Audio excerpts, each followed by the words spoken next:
Liza Soberano, Teen Ratong Family Dog, ang madilim na nakaraan ni Liza Soberano. Sa podcast na, Can I Come In, ibinahagi ni Liza Soberano ang masakit na bahagi ng kanyang kabataan.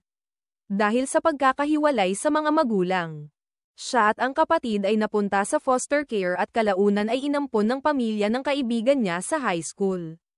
Sa loob ng halos 8 buwan doon, nakaranas umano siya ng pang-aabuso. Kabilang ang pagturing sa kanya na parang family dog.